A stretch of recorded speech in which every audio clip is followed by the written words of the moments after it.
one's asking why. The world keeps spinning, no one seems to care. Lost in the noise, a silent prayer. Does anyone out there even hear the cry? I'm just a voice in the wind, but I'll keep on screaming, 'cause someone's missing. I won't stop dreaming. Hi guys, how are ya? Thank you for joining me this evening. This one might be a little bit different. We have our Barbara in Fredericktown right now, and she's got her signs out. And I told her that I would go ahead and play a little bit of I don't know if everyone is familiar with Timmy's case, but let me go ahead and greet everyone first, and then I'll explain. Welcome, Donald Duck. I hope Daisy's there with you watching too. Hi, Gilter. Gilter number one. Oh, we know where that come from. Hi, Bad. Thank you for joining me. +1. Suitcase Sammy, not to be confused with Sarah Loon. We have Lucy Goosey. I won't even ask where that name came from. Hi, the Landers. We have Critical Consideration. We have Suitcase Sammy again. Kimber. Thank you for joining, Kimber. We've got Poncho, which is actually Pawpaw. We have Andy Lightly. We've got Duolingo's Kid. Thank you for joining, Duolingo's Kid. We have Toe Jamie, not to be confused with Toe Jam. Hi, Paula. Paula, thank you for joining. It's so nice to see you here every time. Thank you so much. Let me turn this. Yeah, there we go. All right. Lazy Limbo. Thank you for joining. Pigtails and Premenopausal. I feel ya. Stan Man. Nutty. I can feel that too. Sarah Ellen, thank you for joining. Apparently has joined us this evening. Jiggly Masterpiece. We have Dexter Theory. There's Mama. Wisdom Speaks. Thank you, Wisdom, for always being here. We have Love a Little. Paula again. We have Dexter. Stormy. Hi, Stormy. Thank you for joining. We have Arctic Fox. Thank you for joining, Fox. Who am I missing? Down bottom. Dago. Thank you for joining, Dago. Appreciate it. Be Real. Thank you for joining. I appreciate you joining me today. Hi, Justice. Haven't seen you in a bit, but it's nice to see you. Glad you're here. Happy to see you. Hey, Tandy. Thank you for joining. If I missed anyone, I apologize. Peggy. Hi, Peggy. Happy to see you. All right. So I promised Barb that I'd kind of go through. I'm sure that most of you are familiar with Timmy's case, but just in case you're not, I'm going to go ahead and play the little video I had put out just for Timmy. I'm pretty sure this one's only Timmy. If it's not, then I'll stop it. Hi, Critical Minds. Thank you for joining. I'll go ahead and play this about Timmy, and then I'll show you what she's doing in Fredericktown right now and her fight for justice. So let me get myself off here and play the video.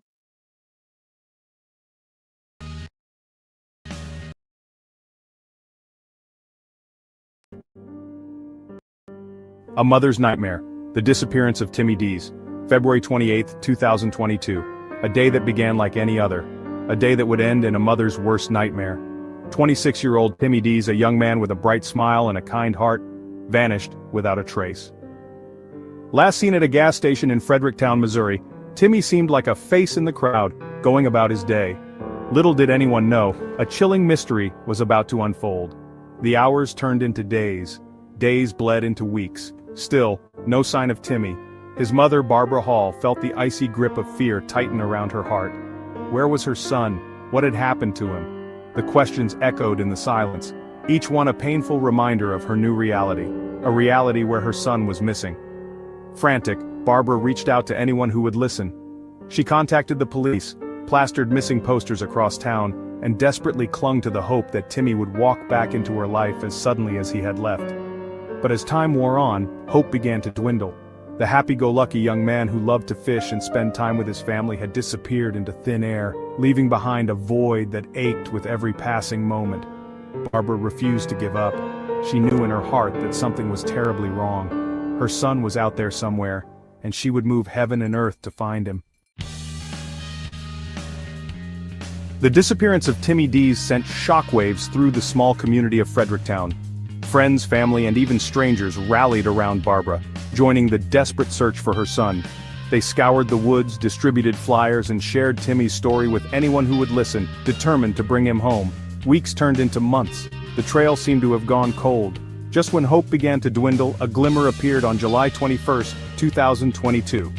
A chilling discovery was made on a property near Village Creek Drive in rural Madison County, not far from where Timmy was last seen.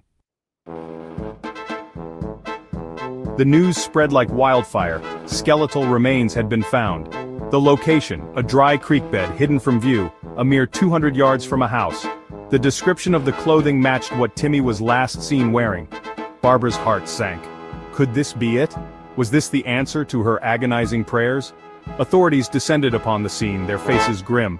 The area was cordoned off, transforming the once peaceful landscape into a macabre crime scene.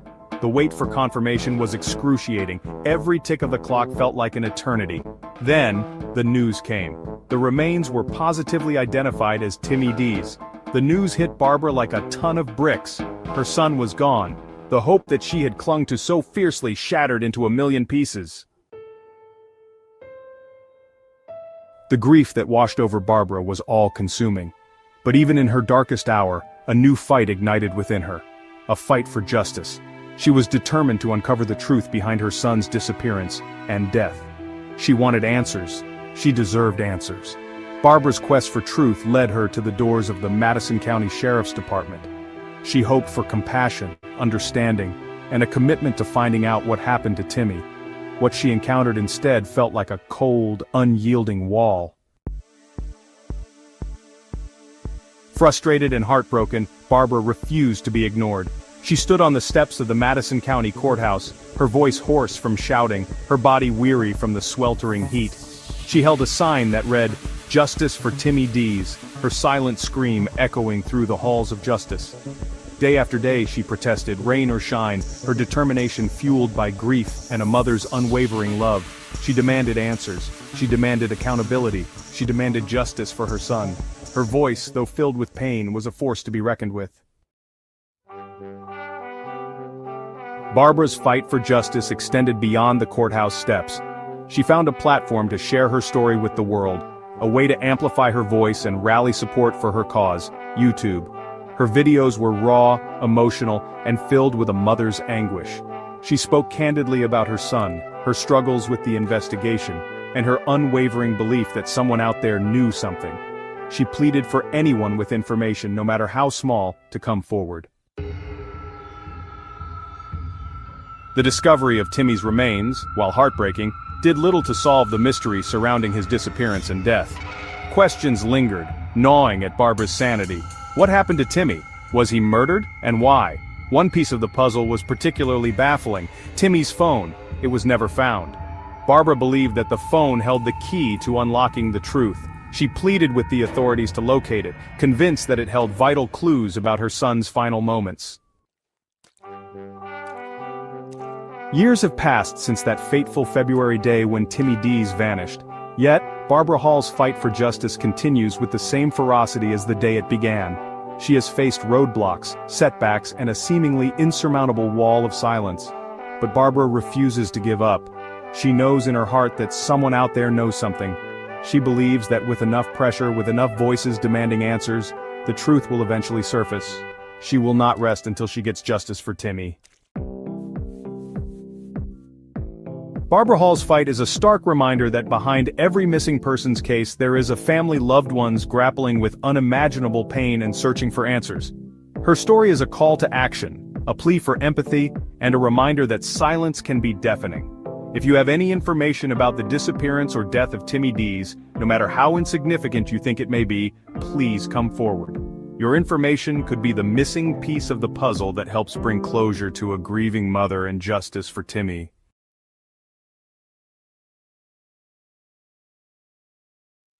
Okay, so that's just kind of summing up a little bit of how it worked with Timmy. Thank you for joining Starting with Riley.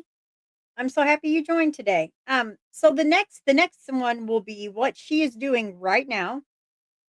She's in Fredericktown. This is the anniversary of them finding Timmy. So I made this little bitty video. It's not got any sound or anything, but this is what she's doing.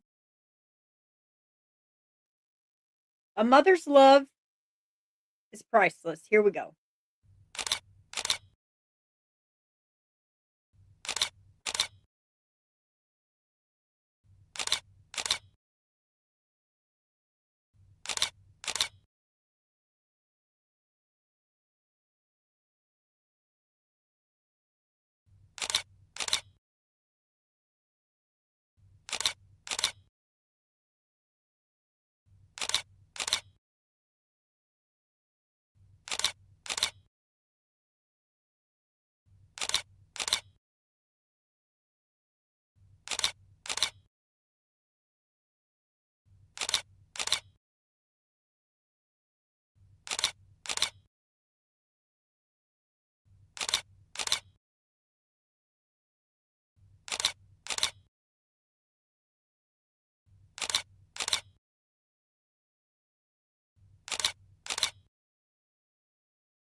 All right, and she's down there right now doing her thing. She has someone there with her. I made sure she's safe, but I kind of Barb, if you are listening, and you're probably not, I know you're busy, but you may come back and watch.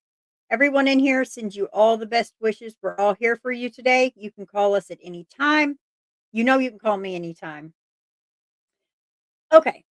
A little shook up there, but I wish I could be there with Barb. So at the beginning, someone asked if I would play the Donna I video. Um, I mean, I can. There are 3 different cases in that, so I don't know if you guys want to actually watch that or not. You can go back and look. It's in one of my videos, but I'll leave it up to you guys if you want me to go ahead and play that about Donna and Christian Hildebrandt and Rowan Ford. But that is completely up to you guys. I know that's one person that asked, but I know it's probably a 30-minute deal, maybe 25 minutes to 30 minutes. I don't know how you guys feel about that, but I'll let you guys tell me in chat whether you want me to play it, because someone in here did request it, but I don't want you guys to get bored either. So you guys tell me in chat, you want me to play that, or you want me to go ahead and start reading some flyers? Because I can do either or. And while you guys are thinking about it, I have something funny to cheer us up just for a minute. I'm crazy, I'm tired, I worked hard at school. Okay? Alright, so what? You don't want me to mess with you tonight? No, I'm crazy, I'm tired, I worked hard at school. Watch You're not going to wrestle here in a little bit? Well, maybe. Oh. If I stop getting cranky and tired. Sure, both is definitely an option, starting with Riley. Absolutely. I plan on reading flyers anyway. Yes, absolutely. I can do both. What they're requesting me to play is, this will be about, this to the left, this is Christian Hildebrandt. The middle is Donna I, and over to the right is Rowan Ford. They all 3 lost their lives in Missouri, and as you see up here, is it corruption or is it coincidence? You know what I think. I'll leave the rest up to you, and I'll play the video. Take a moment to picture a missing persons flyer. It's a simple piece of paper, often hastily put together, but it carries a weight of desperation and hope. You've seen them countless times, taped to telephone poles, shared on social media, and even handed out by volunteers on street corners. These flyers are a cry for help, a plea for information. Clutched in the hands of worried families, these flyers represent the last thread of hope for many.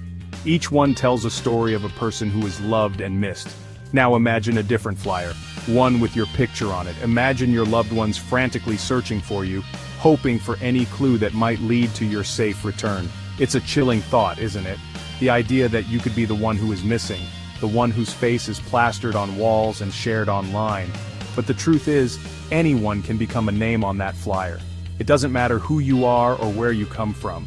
Disappearances can happen to anyone at any time.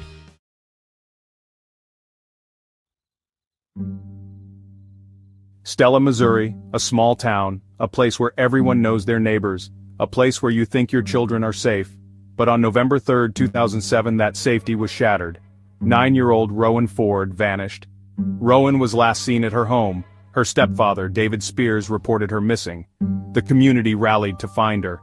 Hope turned to fear. Days stretched into a nightmare. Then, the devastating discovery. Rowan's body was found in a cave. She had been raped and murdered. The horror of her death shook Stella to its core. This wasn't just a family tragedy. This was a crime that stained the soul of a small town. It forced everyone to face a dark reality. Evil can lurk even in the most familiar places. The investigation was intense. The pressure was on to find Rowan's killer. The eyes of the nation were on Stella. Whispers filled the streets. Who could have done this? 2 men emerged as suspects. Christopher Collings, a friend of Rowan's stepfather, and David Spears himself. Both men were brought in for questioning. The interrogation room became a crucible. Collings cracked first. He confessed to the crime. His words sent shockwaves through the community, but his confession was troubled. It lacked key details.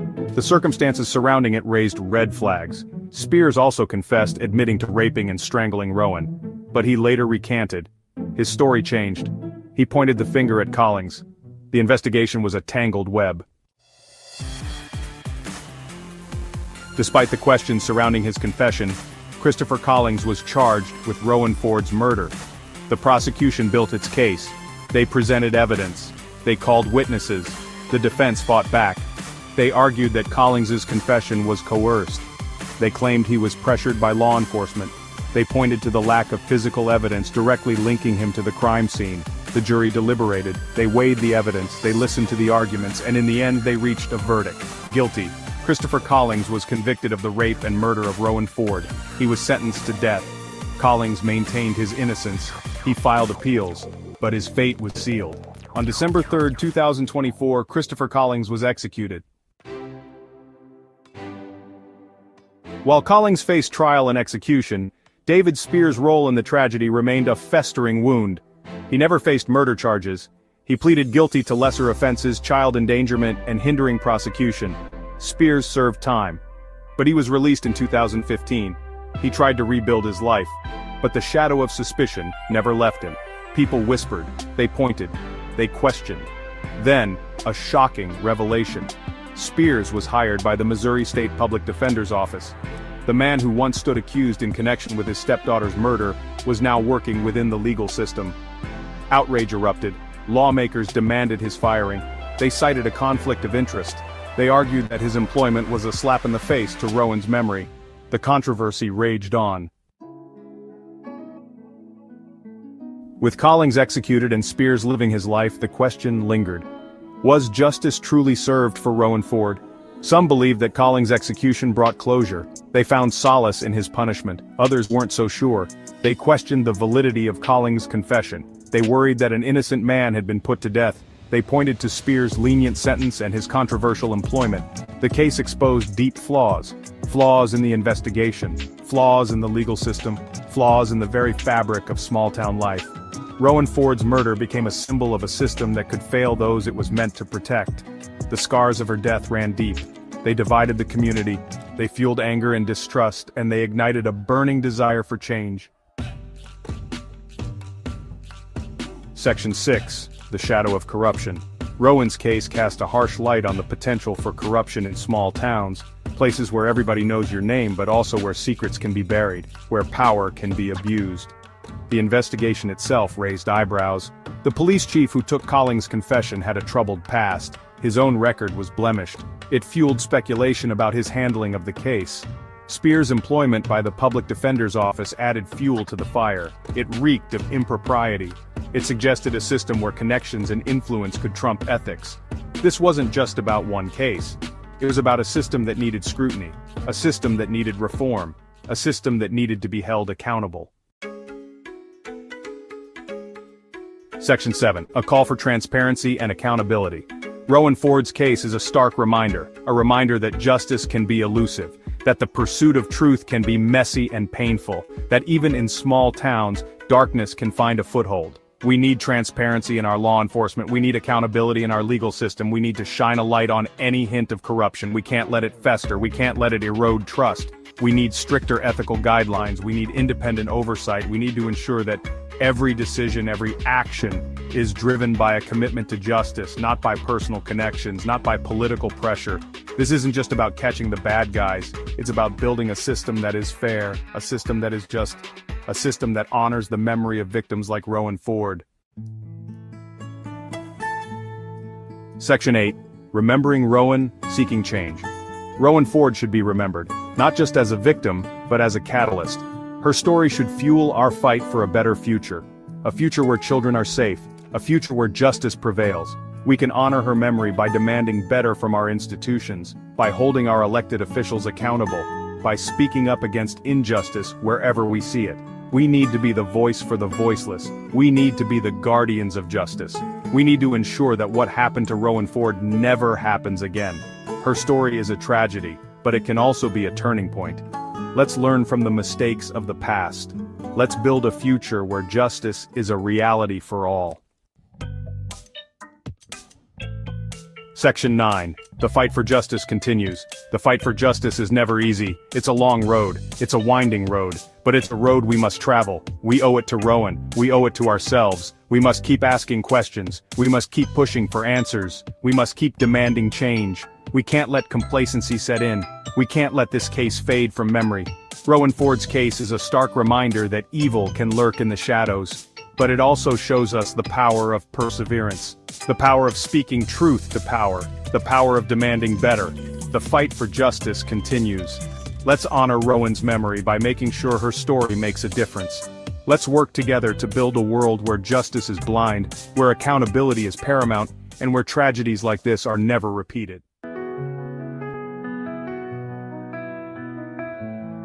In the quiet of the night, I hear your heart call.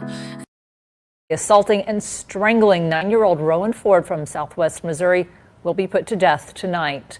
Christopher Collings' fate was sealed yesterday when the U.S. Supreme Court denied an appeal and Missouri Governor Mike Parson denied a clemency request. Action 12's Jeremiah Cook is in Bonne Terre, Missouri, where the execution is expected to take place in about an hour. About a quarter of a mile to the east of me, Christopher Collings awaits execution at the Eastern Reception Diagnostic and Correctional Center here in Bonne Terre, Missouri. Collings was convicted in 2012 of the 2007 rape and murder of 9-year-old Rowan Ford, someone that she called Uncle Chris due to his tight connection to the family. Several people worked on investigating that crime, including current Newton County Sheriff Chris Jennings, who told us that this is a day he feels is a long time in coming. I mean, I believe it's many years too late. This was the most horrendous case I ever worked on in my entire career. I was hoping the state would come while I was still in office. I put in a request to attend the execution. I felt like it was the right thing to do for Rowan. Again, Collings is scheduled to be executed at 6 o'clock this evening by lethal injection here in Bonne Terre. We'll have the latest for you as it becomes available. For now, I'm Jeremiah Cook reporting in Bonne Terre.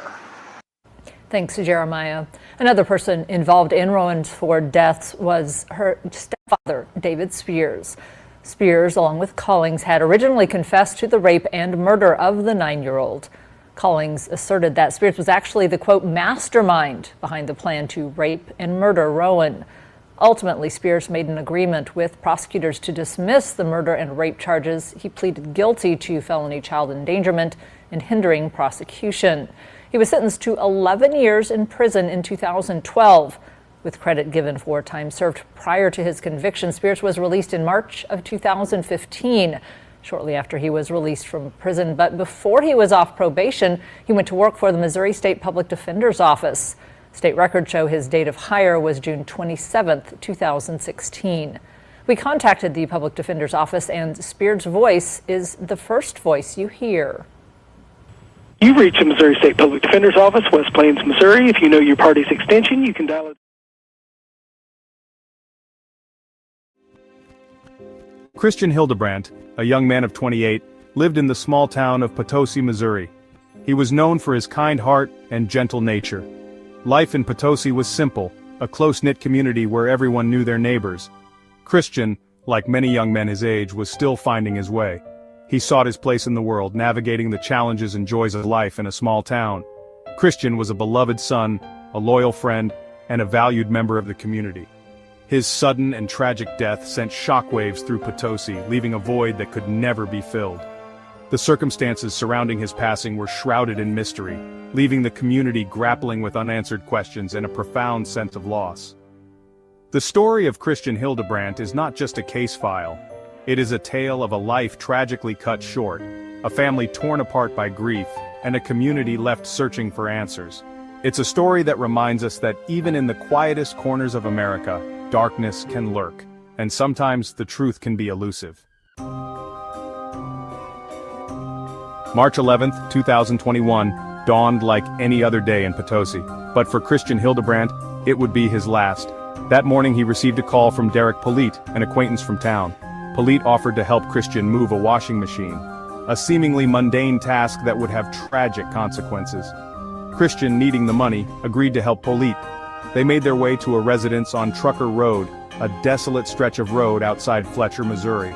What happened next is a matter of much debate, but one thing is certain: Christian Hildebrandt would never walk out of those woods alive.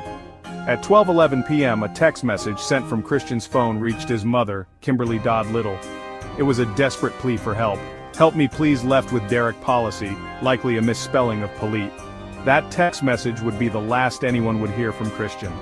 As the hours passed and darkness descended, Kimberly's worry grew into agonizing fear. Her son was missing, his last known contact a desperate cry for help. Little did she know that her fight for answers was just beginning, a fight that would expose the dark underbelly of their small town and the tragic reality of her son's fate. The following day, March 12, 2021, a deputy from the Washington County Sheriff's Department made a gruesome discovery while patrolling a wooded area off Trucker Road. There, amidst the trees and undergrowth, lay the lifeless body of Christian Hildebrandt. He had suffered 2 fatal stab wounds to the neck.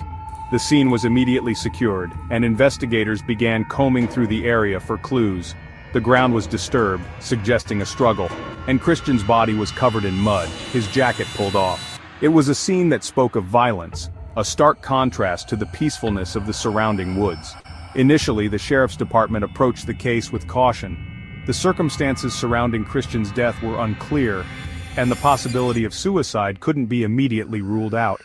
But for Kimberly Dodd Little, the news of her son's death, coupled with the chilling final text message, painted a different picture, one that whispered of foul play and pointed towards a more sinister truth.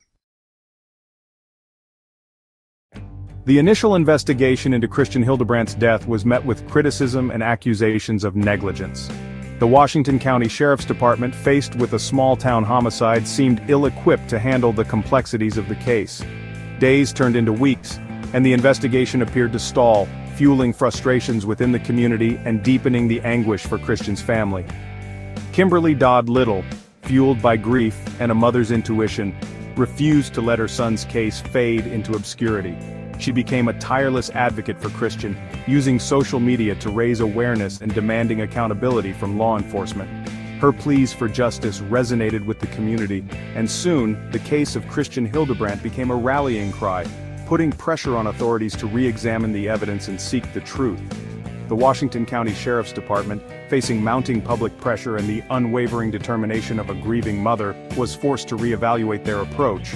They requested assistance from the Major Case Squad and the Missouri Highway Patrol, bringing in experienced investigators and resources to delve deeper into the circumstances surrounding Christian's death.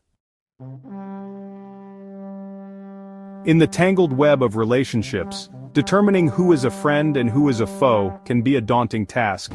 Sometimes those we trust the most may not have our best interests at heart, and well, it's often the ones we least suspect who surprise us. As we delve deeper, we must ask ourselves, how well do we truly know the people around us? In this part of the investigation, witness testimonies and evidence play a crucial role. Various witnesses have come forward, each providing their own perspective and pieces to the puzzle. It's these testimonies, combined with the physical evidence collected, that help to form a clearer picture of the events that transpired. However, it's not always straightforward. Conflicting accounts and missing pieces often complicate the process, requiring careful analysis and interpretation. Kimberly Dodd Little has been relentless in her pursuit of the truth. Driven by a deep sense of justice and a personal connection to the case, she has tirelessly gathered information, interviewed witnesses, and sought out new leads. Her dedication has brought to light many overlooked details and has kept the case in the public eye. Without her unwavering commitment, many aspects of this investigation might have remained in the shadows. As of now, the case remains open and active. Investigators continue to follow leads and re-examine evidence in hopes of finding new insights. While progress has been made, there are still many unanswered questions and unresolved issues. The community remains hopeful, and the authorities are determined to bring closure to this long-standing mystery. Ongoing efforts and advancements in technology keep the possibility of a breakthrough alive. The case is not an isolated incident, it is part of a troubling pattern of unexplained deaths in the area. Over the years, several similar cases have emerged, each with its own set of peculiar circumstances and unanswered questions. This history adds a layer of complexity to the investigation, as patterns and connections are sought in the hopes of uncovering a broader truth.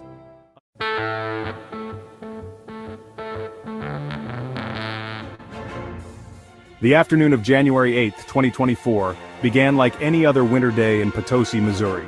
But for 44-year-old Donna I, it would be a day etched in tragedy. At 2:58 p.m., a desperate call for help pierced the quiet. Donna, plagued by a splitting headache and overwhelming weakness, dialed 911, her voice thick with pain. An ambulance rushed her to Washington County Memorial Hospital. Hope, however faint, flickered as she was placed in the care of medical professionals. After a series of tests and observations, Donna was discharged at 5:51 p.m. The exact reasons for her release remain unclear, adding another layer of mystery to this perplexing case. For nearly 6 hours, Donna sat in the hospital lobby, lost and alone. Her family, unaware of her plight, carried on with their lives, miles away from the unfolding drama. As darkness enveloped the small town, the hospital staff, concerned about Donna's well-being, contacted the Potosi police. They requested an officer to transport her to a safe location. A Potosi police officer arrived, but sensing something amiss, he requested the hospital staff re-evaluate Donna. However, no further medical evaluation was conducted. He was then given Donna's brother's address on Shirley School Road. At 11:31 p.m., the Potosi officer, unable to transport Donna himself, contacted the Washington County Sheriff's Office for assistance. A deputy was dispatched to the hospital. This seemingly routine transfer would become a pivotal point in Donna's case, setting off a chain of events with devastating consequences. A Washington County Sheriff's deputy arrived at the hospital at approximately 11:36 p.m. He was tasked with transporting Donna I, a woman grappling with unknown distress, to the address provided by the hospital. Donna, perhaps disoriented and vulnerable after her ordeal, placed her trust in the deputy, hoping for safe passage to her brother's home. The deputy, following what would later become a point of contention, drove Donna to the intersection of Shirley School Road and Forest Service Road 2375. This desolate location, shrouded in darkness, was far from any residence. The deputy would later claim that Donna identified this as the start of her brother's driveway. Donna, alone and afraid, was left at the intersection. The deputy returned to service at 12:11 a.m., leaving behind a trail of unanswered questions. Why was Donna dropped off at this location? Was she disoriented? Did she miscommunicate with the deputy? These questions would haunt investigators and Donna's family in the days to come. This seemingly insignificant act of transporting a woman late at night would become the focal point of a mystery. It was a decision that would have far-reaching consequences, forever changing the lives of Donna's family and casting a long shadow over the Washington County Sheriff's Office. January 9, 2024, dawned cold and unforgiving in Potosi. The rising sun cast long shadows across the snow-dusted landscape, but it brought with it no sign of Donna I. Her family, unaware of her release from the hospital and her perplexing transport, went about their day, their concern growing with each passing hour. Donna's last confirmed sighting was on that fateful Wednesday. What happened to her after the deputy left her at the intersection remains a chilling unknown. Did she wander into the dense woods that lined the road? Was she met by someone? The questions swirled like the winter wind, their answers elusive and out of reach. 2 agonizing days passed. Donna's family, their worry escalating to panic, reported her missing on January 11th. The news of her disappearance spread like wildfire through the small community. Fear and uncertainty gripped the hearts of Potosi residents. Where was Donna? What had happened to her? The discovery of some of Donna's belongings near Shirley School Road did little to quell the growing anxiety. Instead, it ignited a firestorm of questions and suspicions. The clock was ticking, and each passing moment brought with it a growing sense of dread. Donna was out there somewhere, but time was slipping away. The news of Donna I's disappearance sent shockwaves through Potosi. A pall of fear and uncertainty settled over the once peaceful community. Determined to bring Donna home, residents rallied together, organizing search parties to comb the vast expanse of Mark Twain National Forest. Volunteers, their faces etched with worry and determination, braved the biting cold, their flashlights cutting through the darkness as they searched tirelessly for any sign of Donna. The woods, once a source of tranquility, now loomed large and menacing, their silence a deafening testament to the mystery surrounding Donna's fate. As days turned into nights, hope began to dwindle. The search efforts, though valiant, seemed to yield more questions than answers. The mystery of Donna's disappearance deepened, leaving the community grappling with a sense of helplessness and despair. Amidst the growing anguish, authorities launched a full-scale investigation. Every lead, every whisper, every shred of evidence was meticulously examined, scrutinized, and analyzed. The investigation, a beacon of hope in the darkness, promised to leave no stone unturned in the desperate search for Donna I. On January 12th, as the search for Donna entered its 4th day, a glimmer of hope emerged from the vast expanse of Mark Twain National Forest. Trail camera footage retrieved from the area where Donna's belongings were found revealed a crucial clue: a green truck. The truck, its image grainy but unmistakable, had been captured by the camera around the time of Donna's disappearance. Investigators, their interest piqued, launched a search for the vehicle, hoping it would lead them to Donna. The community, their spirits lifted by this new lead, clung to the hope that the green truck held the key to unraveling the mystery. The owner of the green truck was located and interviewed. He claimed to have found some of Donna's belongings on January 9th and stated that he had given them to her brother. However, this claim was disputed by Donna's brother, Ronald I., who insisted that he had not been contacted by anyone who had found his sister's belongings. Despite the inconsistencies in the truck owner's story, he was released without charges. The investigation continued, but the green truck, once a beacon of hope, became another frustrating dead end in the increasingly tangled web surrounding Donna's disappearance. As days turned into a week, the search for Donna I intensified. The Washington County Sheriff's Office, realizing the gravity of the situation, enlisted the help of multiple agencies, pooling resources and expertise in a desperate race against time. The Missouri State Highway Patrol, equipped with helicopters and canine units, joined the search, their presence a grim reminder of the urgency of the situation. Volunteers, their numbers bolstered by concerned citizens from neighboring counties, continued to comb the woods, their determination unwavering despite the dwindling hope. On January 15th, recognizing the need for specialized expertise, the Washington County Sheriff requested the activation of the Mineral Area Major Case Squad. This elite team of investigators, renowned for their ability to crack complex cases, brought with them a renewed sense of urgency and purpose to the search for Donna I. The Major Case Squad, their arrival a beacon of hope for Donna's family and the community, hit the ground running. They meticulously reviewed every piece of evidence, re-interviewed witnesses, and explored every possible scenario. The investigation, now running on multiple fronts, aimed to leave no stone unturned in the pursuit of justice for Donna.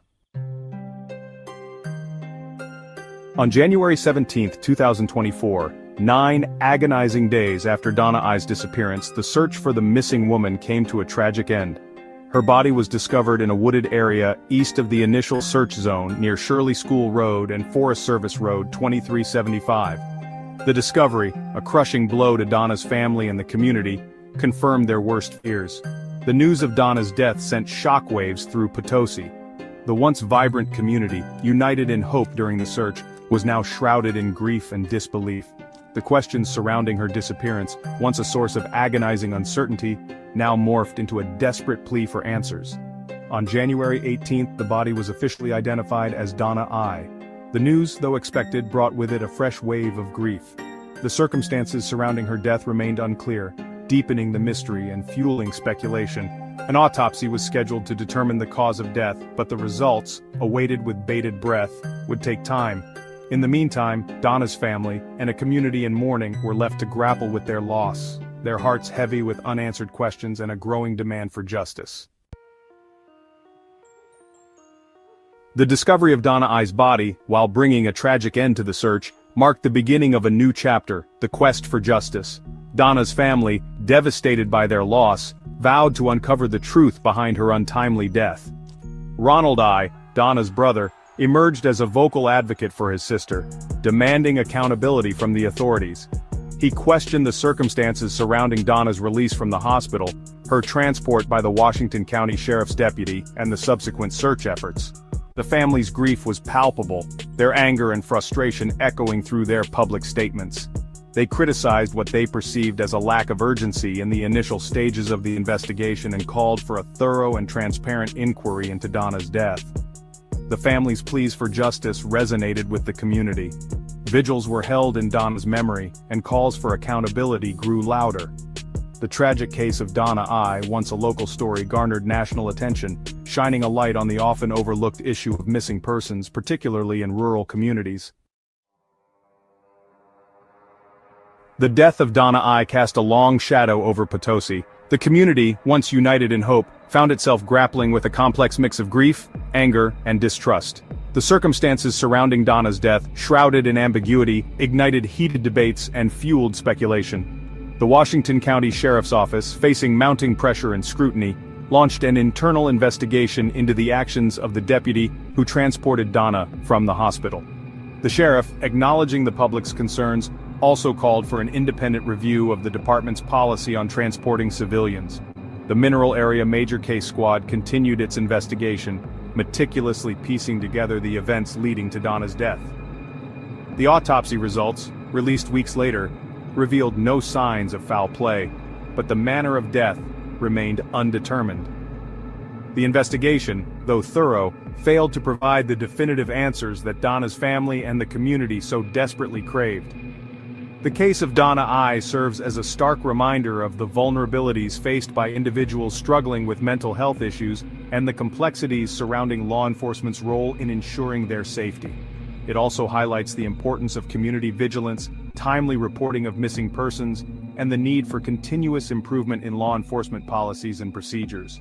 The questions surrounding Donna I's final hours may never be fully answered, but her legacy lives on in the fight for justice, the demand for accountability, and the unwavering commitment to ensuring that no one is ever forgotten or left behind.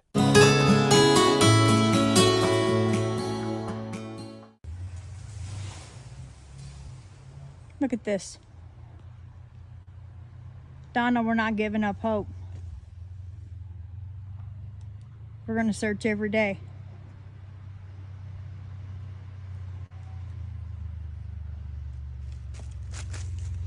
We have searchers today, though. We have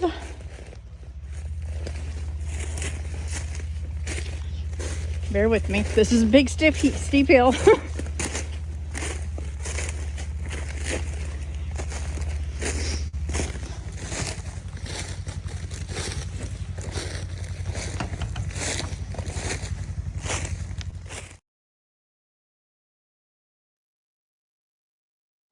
Is found dead in the Mark Twain National Forest. She was last seen with a sheriff's deputy more than a week ago.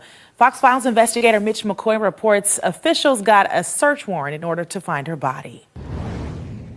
Good morning to you. We know a lot, but there's a lot investigators are being hesitant on sharing, rightfully so, given how complex the investigation is. We have confirmed the Mineral Area Major Case Squad executed a search warrant on a farm along Shirley School Road. It was during that search warrant a citizen alerted them that they found Donna I's body at an adjoining property. Now, keep in mind, this is rural Washington County. Here's a map. It gives you a better perspective. We know a female sheriff's deputy dropped Donna off near Shirley School Road and a Forest Service Road on January 8th. That's after she was discharged from the hospital. The sheriff says Donna told the deputy it was her driveway. You can see where her family's actual driveway is, though. Donna, a mother and grandmother, was never seen again. A missing persons report was filed 3 days later on January 11th. Donna's brother, Ronald, says she had a medical condition that limited her ability to walk and had mental health issues. He called the Fox Files to investigate the circumstances surrounding Donna's disappearance. Hours after our original story, Washington County Sheriff Zach Jacobson activated the Mineral Area Major Case Squad. The sheriff says he did it because of conflicting statements being made. Earlier this week, the family told me they found a critical clue about a mile or so from his driveway. This is the exact point where the bag was found, right here in the middle of the road. What was in the bag? It was her clothes, just a little bit of her makeup. Now you can see bizarre circumstances. We're told an autopsy has been scheduled for Friday. Donna's family says detectives did stop by yesterday afternoon. They collected surveillance video from the property. Obviously, there's a lot of moving parts to this story. We're going to keep pushing investigators for more details throughout the day.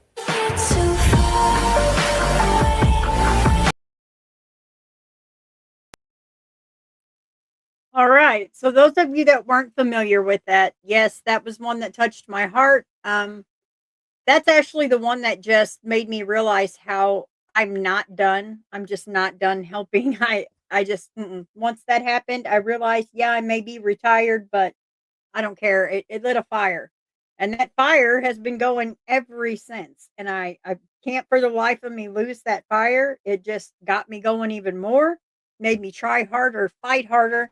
And as a community, we have to. Now, is there a chance that we walked right past Donna? Absolutely. I mean, the night that this happened, as we're all out there, we have flashlights, we have all this, it's dark. There wasn't snow that night. That next morning, there was snow. But my problem here is Washington County, if you're listening, and I'm sure you are, my problem here is that your officer dropped her off in the middle of an ice storm it was, I think, I could be wrong, but I'm close, around 20 to 23 degrees. Ma'am, you dropped her off there, but then you all cut the search off till the next day due to weather. Well, ma'am, officer, it didn't kill me when I was out there searching and there wasn't snow yet. You dropped her off. I expected you to be there with me searching since this is on you. I'm not saying only you. It's also miscommunication, but I want to know why you, ma'am, weren't out there with me. Okay, I'll stop all that. And we'll play something funny because y'all don't want to see me all wound up about this one. So let's play a little something funny first.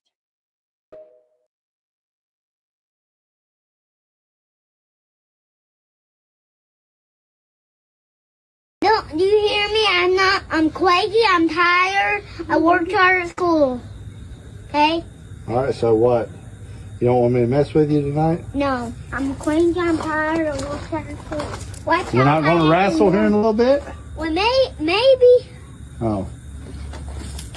If I stop getting quaky and tired.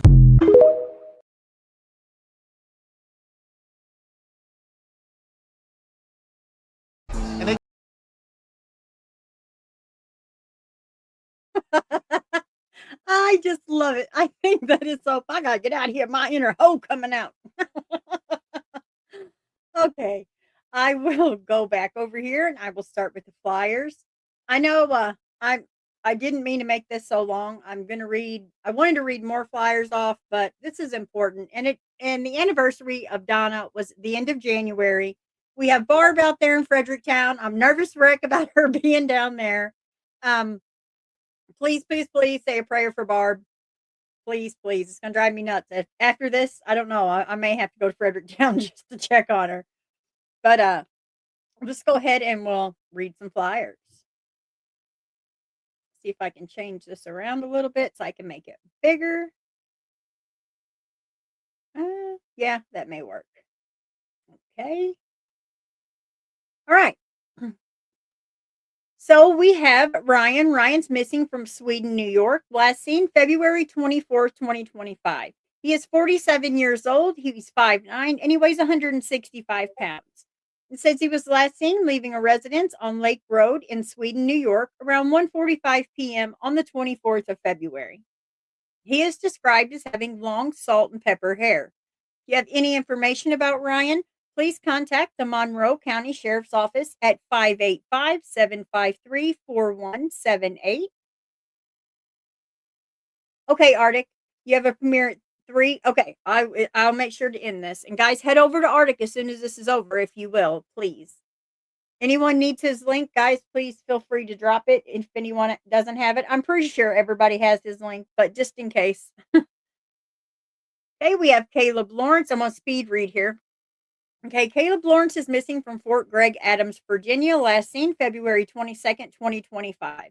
It says he's been missing from Fort Gregg Adams since 11 a.m. February 22nd and hasn't responded to any phone calls or messages from the family members or military personnel. If you have any information about Caleb, please contact the Fort Lee Provost Marshal Service at 804-734-7400. Brian Fisher is missing from Erie, Pennsylvania, last seen February 21st, 1983. He was 16 years old at the time of his disappearance, 5'9", and weighed 180 pounds. Please take a good look at his age progressed photo. This is a small photo right here. Brian was last seen leaving his family residence in the 500th block of East 2nd Street in Erie, Pennsylvania to go fishing at 3 p.m. on February 21st. Yeah, I think you guys can tell I started out in dispatch. He has never been heard from or seen from again. Brian has a scar between the middle and ring fingers on his right hand. He has a tattoo on the cross of his right arm. He has a tattoo of a skull on his upper arm, which was covered up with a tattoo of a rose. His nicknames are Bry and or Fish. If you have any information about him, please contact the Erie Police Department at 814-870-1125. Welcome, Mayhem and Miracles. I'm so happy to see you. Next, we have Mitchell Darlington. He's missing from Washington, last seen February 5th, 1983. He was 17 years old at the time of his disappearance, 5'5", and weighed 180 pounds. Please take a good look at his age progressed photo. You may actually know him, see him. If you do, please get a hold of their county sheriff's office at 425-388-3839. Mitchell Owings is missing from California, last seen February 3rd, 1983. He was only 4 years old at the time of his disappearance, 3 foot tall, and weighed 40 pounds. Please take a nice look at his little age progressed photo. That may be what he looks like right now. An unidentified man broke into the Owens family apartment in eastern Menlo Park, California, late in the night of February 3rd of 83. The intruder entered through a window and attacked and severely beat Mitchell's mother, Ora Owens. Her 3 sons were at home with her at that time. Mitchell woke up and walked into the room while the beating was taking place. Ora screamed at him to run away. The attacker then attempted to strangle Ora with a telephone cord, and she passed out. Neighbors found her the next day, and she was taken to the hospital, and Mitchell has never been seen or heard from again. Mitchell has a scar on his upper portion of his nose. He has a surgical scar on his left rib area. Mitchell has a lazy right eyelid. If you have any information about him, please contact 650-330-6300. Sorry, my dog's barking in the background. We have Maribel. Maribel's missing from Florida. She was 9 years old at the time of her disappearance. She's been missing since December 6, 1982. She was 4'3" at that time, and she was 54 pounds. Maribel left her family's home in Homestead, Florida on the afternoon of December 6, 1982 to buy candy. A friend of her father's gave her some quarters to pay with. Her older sister took her to take one of her siblings to ask permission from their mother, but Maribel went to the store by herself. She did arrive at Food Spot number 21, a store on the 1600th block of Northwest 8th Street, and spent $5 on candy. The clerk saw her go outside and get into the car that was waiting. She has never been heard from again. Maribel may use the first name Marilyn. If you have any information about Maribel, please contact the Homestead Police Department at 305-247-1535. Head back over here. All right. All right, guys, I'm going to go ahead and end it. Arctic has a premiere at 3, and we are 6 minutes till. So I'm going to head over to Arctic's as soon as we get done. Thank you guys for joining me this afternoon. I can't thank you all enough. I appreciate each and every one of you. And if you will please hit like, and if you're not subscribed, please consider and maybe share this out so the whole world can figure out if Donna's, or even in that county, is it corruption or is it coincidence? All right, guys, love you all. See you over at Arctic's in just a minute. Does anyone understand? Does anyone lend a hand? When the silence starts to bite, will you join me in this fight? Can you see them in your dreams?